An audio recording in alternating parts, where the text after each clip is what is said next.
Hello, Conor. Hello, how are you? I'm doing great. Conor, I wanted to get your reaction today to the ruling that the Nevada State Athletic Commission made that will allow the request that you and Floyd made to reduce the size of gloves from 10 ounces to 8 ounces. Can you give me your thoughts about that ruling? Yeah, I'm very happy with how the Nevada State Athletic Commission handled it. I think they handled it fairly. They listened to both requests and just the overall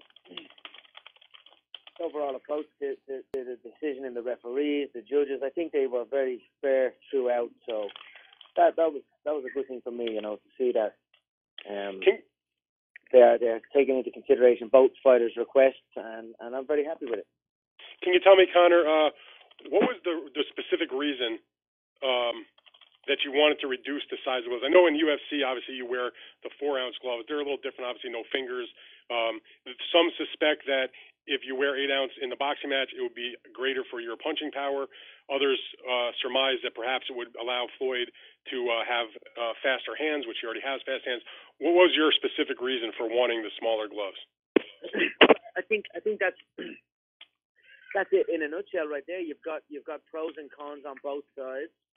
You've got both athletes asking for the request, and then you've got me also coming up in ounces from what I'm used to.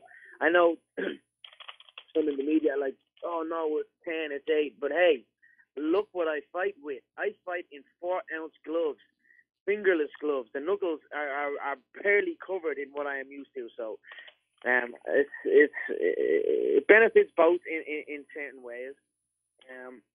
So I'm very happy with it. What kind of gloves will you wear in the fight?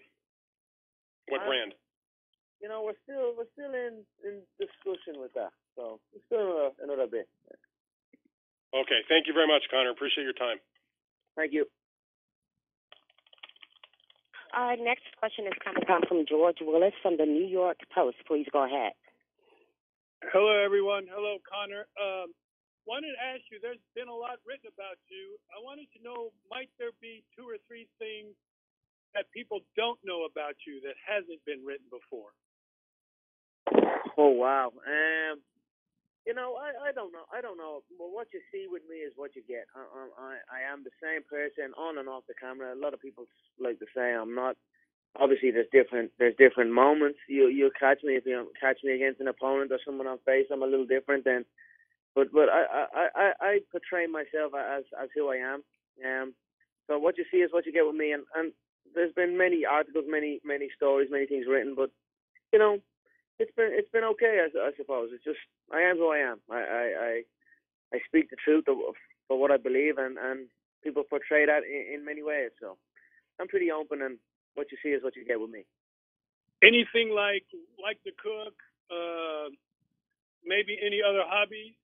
Changing diapers now, lately, like that? Yeah. No, I'm razor quick with the diaper changes. In fact, I'm so quick lately, you might see me even change it. Right now I have a nutritionist who's been with me for this camp, bringing in the weight. So that's the cooking out the window. So he's been living with me since it must be 3 months now. We've had one hell of a camp. It's been one long stretch, a lot of hard work, a lot of dedicated and focused work, and then of course the nutrition has been the focus on nutrition has been top of the range, and that's why I'm in peak physical condition at this moment, 10 days out. Now we are closing in on the weight cutting phase, and then we weigh in and we fight. So that's about it. I'm an open book. Yeah, and one more from me. How have you approached the challenge of possibly going 12 rounds in this fight? I mean, we've adjusted certain timings in my cardiovascular preparation. We've certainly, on the endurance phases, we've stretched it out to accommodate the 12 3-minute rounds. It's actually been very enjoyable to go from 5 5-minute rounds, which is what I'm used to, which is 25 minutes, to 12 threes in the boxing, which is 36 minutes. You've got to factor in there's not as much grappling. There is still clinch work and that, but not to the extent of a mixed martial arts bout where you can end up on your back and you've got to tactically work your way back to your feet, which is very draining. But it's a different kind of cardiovascular training. So we've adjusted some things, and I feel absolutely amazing. I've done multiple 12-round fights. in the build up to this. I've done 12 rounds just last night. We are more than prepared. Myself and my training my team that have formulated the McGregor Fast program. This is a cardiovascular training program that we formulated after I suffered my first defeat in the UFC to Nate Diaz. We formulated it for the Diaz 2 rematch, and he was a triathlete with a big weight advantage, much bigger man, and can go for days. That's what he specializes in. He has a gas tank, an unrivaled gas tank.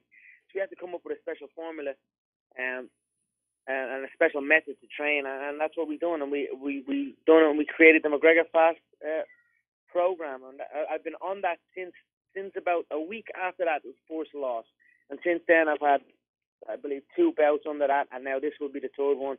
So I've been on this program over a year now, and you'll see the results. I mean, to be able to go from 5-5 to 12-3, and we've done it pretty seamlessly as well. I'm very, very, very proud of it, and I'm very excited to go in and represent the McGregor Fast program on August 26th as well. Great. Appreciate it, Conor. Thank you. And our next question is going to come from Victor Mathis from the New York Times.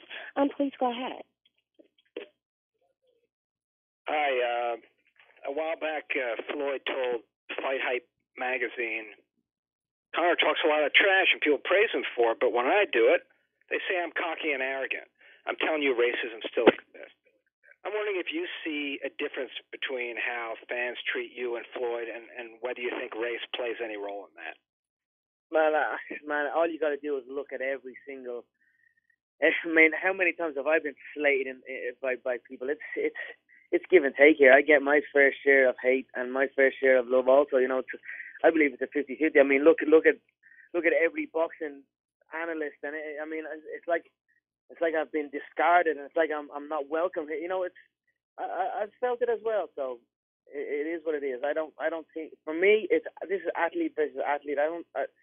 I was upset that Floyd tried to bring this in. I thought that was a weak move on his part, when he knows and his people truly know that it's not from me.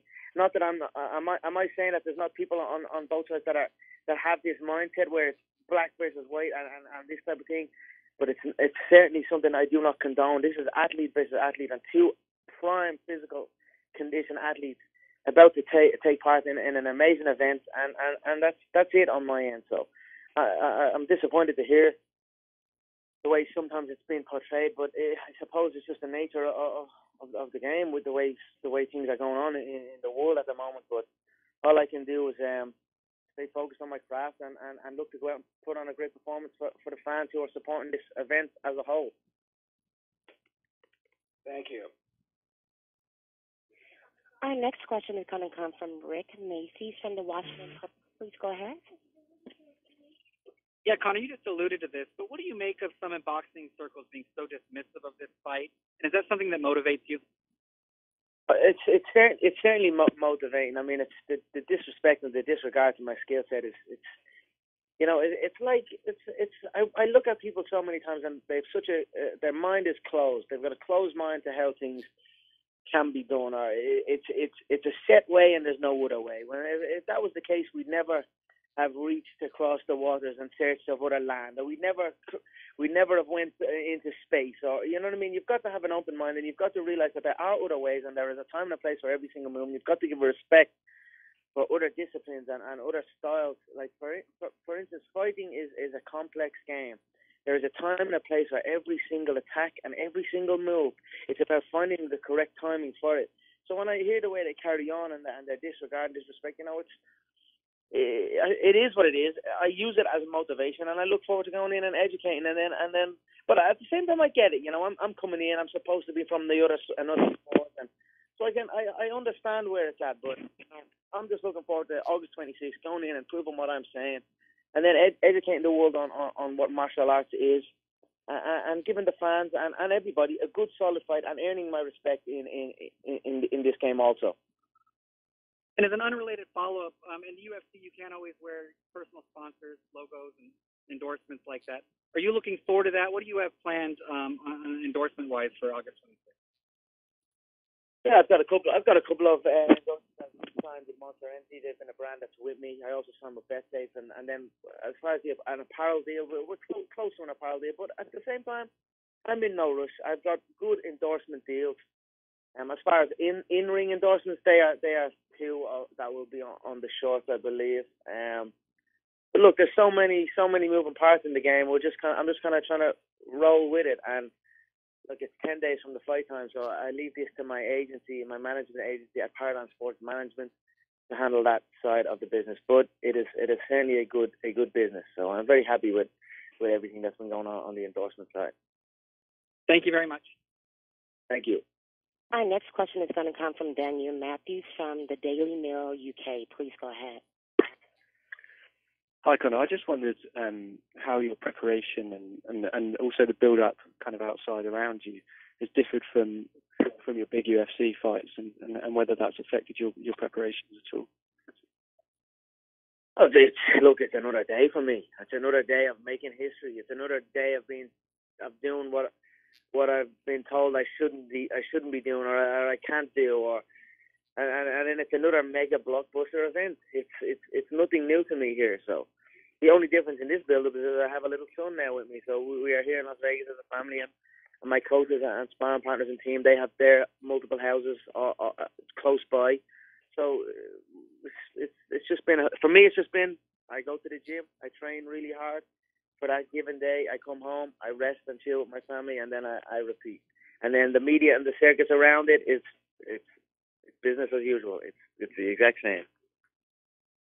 And just last night on Jimmy Kimmel, Floyd kind of teased the prospect of a rematch. I just wonder whether you believe him or whether that's just kind of talk that the kind of thing that he mentioned about doing it in the octagon on the press tour, or whether you believe him. Yeah, I didn't watch it. I didn't hear it. I got some snippets of it. I got tagged and some stuff, but I didn't really hear much of what he said. As far as what he said on the World Tour, he said he would step into the octagon. I mean, if he would do that, he would have my respect. Anyone that is willing to step into a game like that, where the limitations are so short, deserves respect, and that's at all levels. Whether it's at club level in a small hall or a big stadium filled full of fans, if you get into that game, or any combat sport game for that matter. But if he was to follow through on his word on that, then great. I'll be here to grant him his rematch. But right now we're focused on putting him away August 26th. And then we'll see what happens after that. I also have multiple world titles to contend inside the Ultimate Fighting Championship, and we'll see. Maybe he can come over, and after he gets his ass whooped, he can try and challenge for my lightweight belt. I don't know whether that final one they would be happy with that one. No, I don't know. We'll see what happens. And I don't know whether he's going to do. I don't think so. But it would be good. I just wondered, whether you're obviously very confident, but I wonder whether your mindset has changed at all with anything he's done or anything that's happened in the build-up has given you more confidence. I think the team I have around me has instilled confidence in me. We have a solid team. It's been a growing team and an adjusting team throughout my career, and I think we just understand how it's done and how it's done correctly. And training's gone absolutely flawless. Everyone has a say. Everyone listens to each other. There's no my word is not final, and everyone's input is there, and then we come to the best solution off of everyone's input. And it's just been an absolute amazing camp, and the work obviously has been. The other night we were in the altitude chamber at like 13,000 feet at the Ultimate Fighting Championship Performance Institute, and it was a scary training session.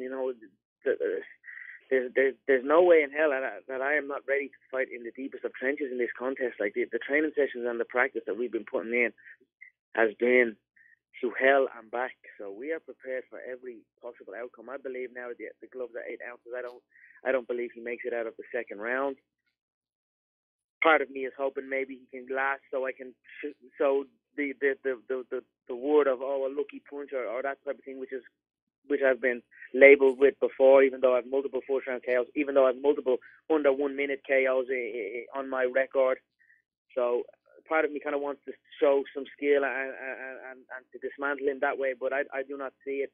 I do not see him absorbing the blows in the first 2 rounds. But we are ready for absolutely every scenario. I'm ready to go to war for the full 12 rounds, and I'm ready to put him away in the first 10 seconds. So that's where my head's at. Brilliant. Thanks very much, and good luck. Our next question is going to come from James Dalen from Sky Sports. Please go ahead. Hi, Conor. You said you're happy with the 8-ounce gloves.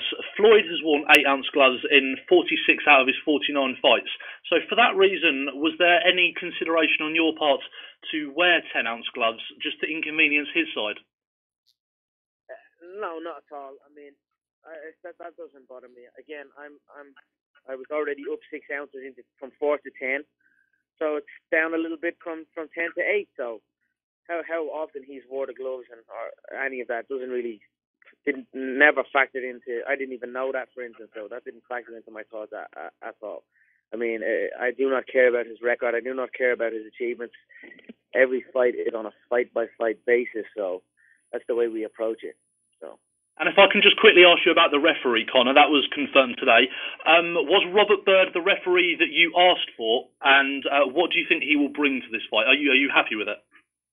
You know, they gave us options, and we didn't necessarily ask for any referee in particular. We just there was a referee or two that gave an opinion on the fight, and it was like a little bit, you know, if that's the case, it's very hard for them to be considered. So that was where we were at with it. And then the referee, we were kind of hoping there was like a mix between an MMA, someone who had some link to an MMA bout. And I mean, Robert Byrd is a phenomenal referee. I've watched him ref since the announcement has been made. He's a good ref. He lets the fight take place. He doesn't interrupt. He steps in when he should step in.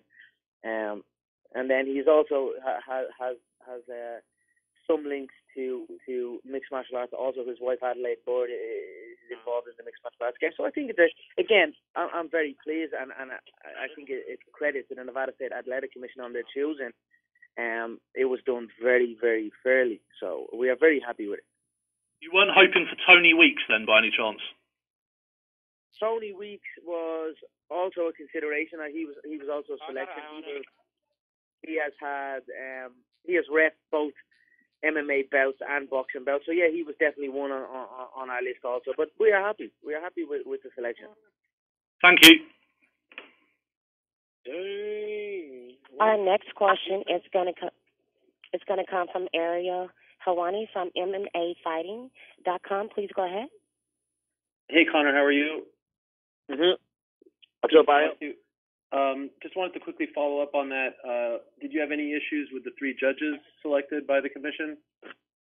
No, I didn't have. You know, I'm not going to say I haven't really studied on the judging, so it's very hard to find out like a history of the judges just yet. I believe my coach, I'm sure Coach Kavanagh, has been already on that case, but I believe it's a fair mix across the board. I believe there's US, there's European. I think again.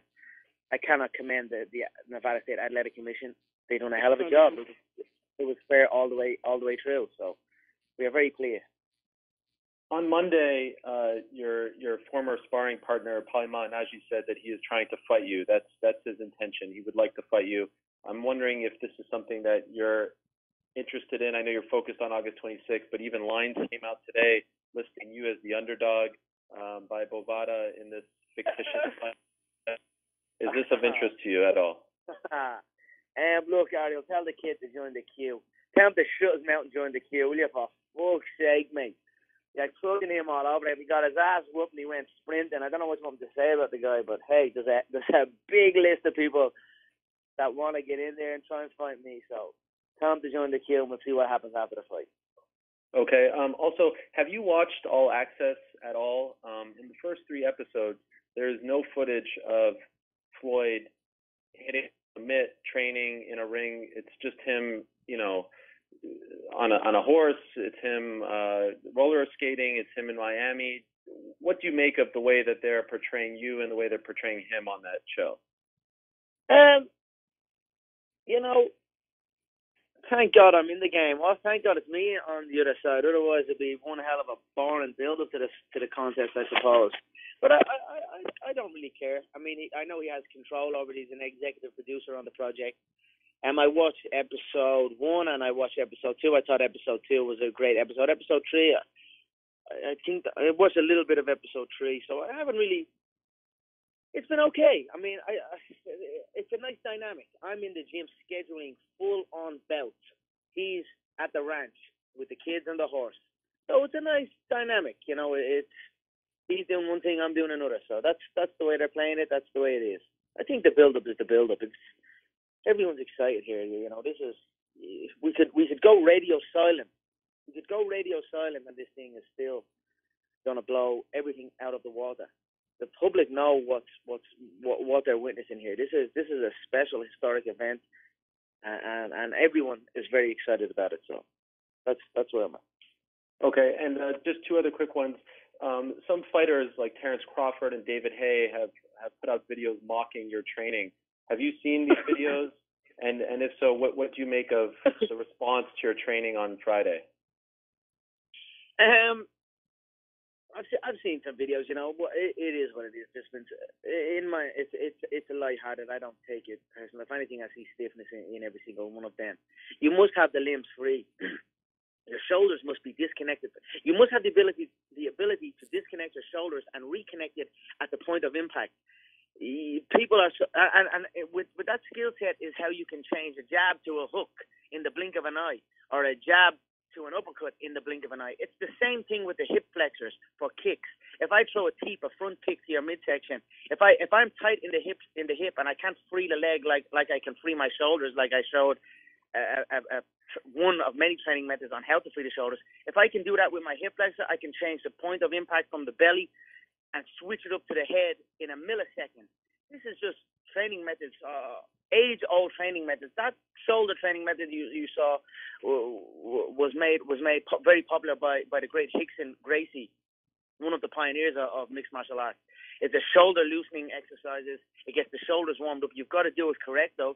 If I seen David Haye hit pads with it. You can't hit pads with it when the shoulder is disconnected. You hit when the shoulder is disconnected, and you'll do serious damage to yourself. And David Haye is a man who's pulled out contests over a sore baby toe, so he must be careful with the way he hits hits pads. But it is what it is. I mean, again, we will educate as we go forward. It's a marathon, not a sprint. So I look forward to it. Lastly, you said that you want to defend your multiple world titles in MMA. Do you still consider yourself the featherweight champion? Oh, 100%. I mean, how can I not consider myself the UFC featherweight world champion and the UFC lightweight world champion?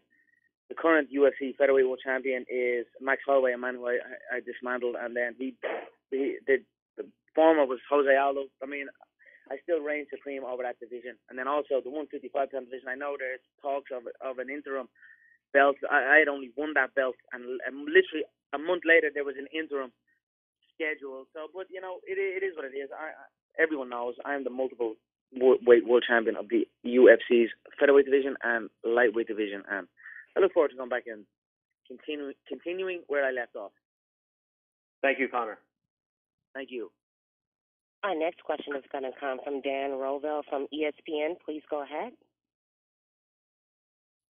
Conor, what have you heard as far as the metrics from the fight? I know that, from the business standpoint, how things are going. I don't know how many updates you're getting from tickets and sponsorships and stuff like that, how much you concern yourself, but obviously money is of a concern. So how much have you been updated, and can you share anything? It's updated, and it's all pointing to record-breaking numbers all across the board, from the gate to the sponsorships to the pay-per-views to absolutely every angle. So I'm very, very happy with how it's going. I'm very happy with how the promotion has gone. I believe I've handled it perfectly, best of all involved, I believe, once again, from content produced, from storylines. I mean, I've been most active than all involved by a mile. So I'm very happy. I look forward to when the contest is all said and done and wrapped up. my friend is getting married in Ibiza. We are going to go to Ibiza, and then I will relax on my yacht in Ibiza, and I will begin the counting game, because that's where it counts. I count views, I'll count up the sponsorships, I'll count up the gate revenue, the merchandise sales, and all the other multiple pies that I have my hand in, and then I build up to my fortune, and there we go. So that's my plan.